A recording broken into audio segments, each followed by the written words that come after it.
how can marketers change this current paradigm and communicate the value of brand and branding to their colleagues in the C-suite? We kind of lay this out of like, well, no, I pay for what I get over here, and you're trying to like bring me up to the clouds. How Mhm. do you do that effectively? Yeah.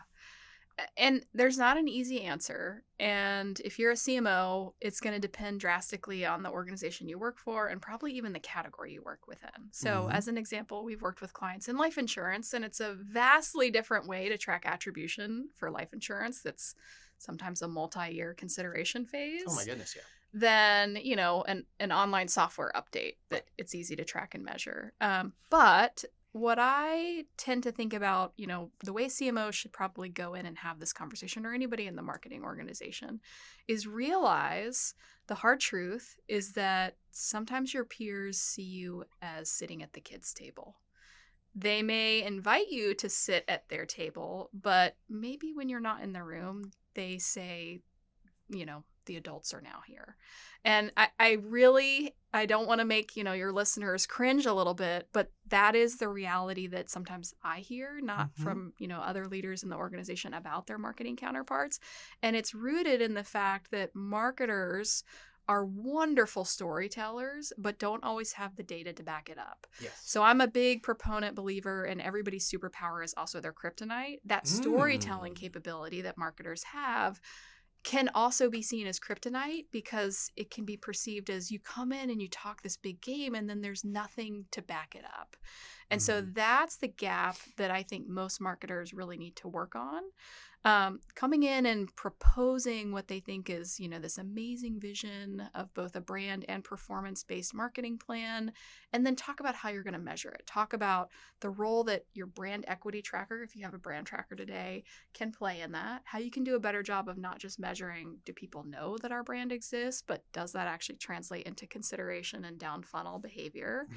And then if you've already got performance campaigns, how do you layer that more up funnel? Is not only the ad causing somebody to click through, but is it actually driving positive perceptions of us as a brand? And it's that connectivity and that vision. And then the last thing I'll say is managing expectations with that data. So if you're in an organization already who is quite focused on performance and you're trying to convince your counterparts to take a different approach, you need to set them up to manage those expectations that you're not going to see the same results that you saw right away with performance, and it could be 18 months. You kind of have to set Hmm. those expectations as a co-leader that's, being held accountable to this. But I think usually if you can tell them your plan for measurement, express some benchmarks of what's achievable and what you'd like to do, most of the time you'll get receptivity from them, and I think you'll actually walk out of that room being seen as, finally one of the adults, Yeah. because they'll feel like you're speaking their language. Yes, and you took the words out of my mouth. Like you're having the adult Mm-hmm. conversation, in period. Yeah. Like you're this it an analogy that kind of sprung to mind when we were talking about this earlier is, sometimes a sports team Hmm. is like, okay, we're in a rebuilding Yeah. phase. We might not win for 3 seasons, Mm-hmm. but we are building a champion in 5 years. Mm-hmm. And obviously fans don't love to Hmm. hear that, but it's at least a thing that's understandable. It's not the Yeah. craziest thing you've ever heard.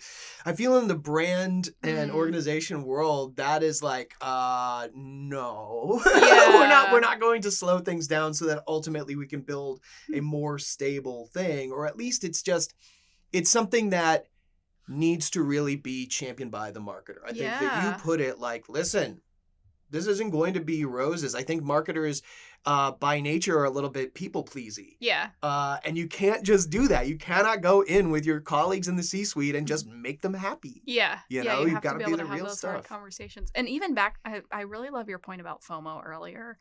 And I think it's similar to the conversation you're having. If you are talking about why to continue investing in performance, that's a FOMO based Yeah. conversation. That's I think I can eke out another 0.05% ROI. And if we don't put a little bit more money in, we're going to waste that. I believe that the opposite of fear is hope.